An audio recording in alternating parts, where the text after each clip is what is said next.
Doctor Mizanur Rahman আজহারীর বিরুদ্ধে যতই আপনি কথা বলেন না কেন, ডক্টর মিজানুর রহমান আজহারীর ভিতরে একটা গুণ আছে, সেটা হলো আপনার বিরুদ্ধে কখনো সেই কথার প্রতি উত্তর করবে না। বিএনপির নেতাকর্মীরা ইতিমধ্যে ডক্টর মিজানুর রহমান আজহারীর পিছনে লেগেছে এবং তাকে কঠোর থেকে কঠোরভাবে হুঁশিয়ারি করছে। তারপরেও ডক্টর মিজানুর রহমান আজহারী, খালেদা জিয়া কিন্তু লন্ডনে গিয়েছে চিকিৎসার জন্য এবং তার সন্তানদের সাথে সাক্ষাৎ হওয়ার পরে কি একটা পরিস্থিতি হয়েছে, বিষয়টি নিয়ে কিন্তু অবশেষে মুখ খুলেছে মিজানুর রহমান আজহারী। প্রিয় দর্শক, একটু বিস্তারিত আপনাদেরকে জানাবো। তিনি কিন্তু বিএনপিকে আসলেও শত্রু মনে করে না, হ্যাঁ, এটাই তার প্রমাণ। তো চলুন একটু বিস্তারিত আপনাদেরকে জানাই।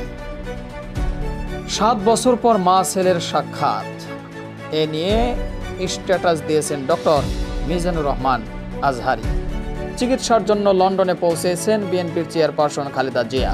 বুধবার 8 জানুয়ারি বাংলাদেশ সময় দুপুর 2:55 তাকে বহনকারী এয়ার অ্যাম্বুলেন্সটি হিথ্রো বিমানবন্দরে অবতরণ করে।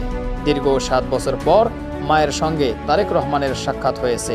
হাসি, কান্না, আনন্দ সবকিছু মিলিয়ে লন্ডনের হিথ্রো বিমানবন্দরে এক আবেগঘন পরিবেশের সৃষ্টি করে খালেদা জিয়া ও ছেলে তারেক রহমানের সাক্ষাৎকারের দৃশ্যটি, যা নাড়িয়ে দিয়েছে পুরো বাংলাদেশকে। মা ছেলের সাক্ষাতের আবেগঘন দৃশ্যটি নাড়া দিয়েছে জনপ্রিয় ইসলামী বক্তা মিজানুর রহমান আজহারীকেও। সাক্ষাতের মুহূর্তটিকে হৃদয় প্রশান্তিকারী এক আবেগঘন দৃশ্য বলে অভিহিত করেছেন মিজানুর রহমান আজহারী। খালেদা জিয়া ও তারেক রহমানের সাক্ষাতের পরিপ্রেক্ষিতে সামাজিক যোগাযোগ মাধ্যম ফেসবুকে আবেগঘন স্ট্যাটাস দিয়েছেন মিজানুর রহমান আজহারী তার ফেসবুক স্ট্যাটাসে লেখেন, পৃথিবীর প্রতিটি মুসলিম মায়ের বুক আল্লাহ তাআলা এভাবেই শীতল করে দিন। হৃদয় প্রশান্তিকারী এক আবেগঘন দৃশ্য। এই স্ট্যাটাসটি মুহূর্তেই ভাইরাল হয়ে যায়। 1 ঘন্টায় পোস্টটিতে 3,04,000 রিয়াকশন, 25,500 মন্তব্য পড়েছে। পাশাপাশি 9,000-এর বেশি ব্যবহারকারী শেয়ার করেছেন।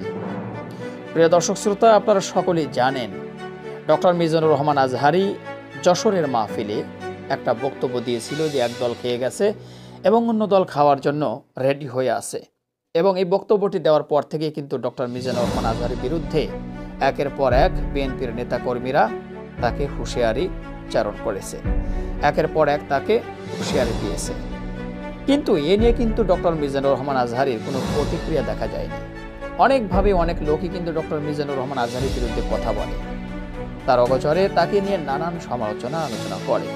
কিন্তু এ পর্যন্ত এরকম দেখা যায়নি যে ডক্টর মিজানুর রহমান আজহারী তার সমালোচনাকারীদের বিরুদ্ধে নতুন করে কোনো সমালোচনা করেছে। এটাই হয়তো তার একটা গুণ।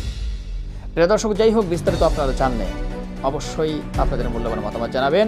বিএনপির চেয়ারপারসন বেগম খালেদা জিয়ার জন্য রইল বিশেষ দোয়া। আল্লাহ তাআলা যেন তাকে লন্ডন থেকে সুস্থ করে আবারও আমাদের বাংলাদেশে ফিরিয়ে আনে। সবাই বলেন আমিন। প্রিয় দর্শক, একটা কথা আসলে না বললেই নয়। গত 7 বছর পর কিন্তু মায়ের সাথে সন্তানের সাক্ষাৎ হয়েছে। তো বুঝতেই পারছেন, একটা সন্তান, মা বেঁচে আছে কিন্তু মাকে দেখতে পারতেছে না। মা বেঁচে আছে, মায়ের বুকে মাথা রাখতে পারতেছে না। মা বেঁচে আছে, মায়ের হাতে হাত রাখতে পারতেছে না। একটা মা সন্তানও বেঁচে আছে, নিজেও বেঁচে আছে, কিন্তু সন্তানের মাথার উপরে হাত রাখতে পারতেছে না। এবং হাত রাখতে পারতেছে না বলতে হাত রাখতে দেওয়া হতো না। হাসিনা থাকাকালীন খালেদা জিয়াকে বিদেশে যাওয়ার অনুমতি দিত না।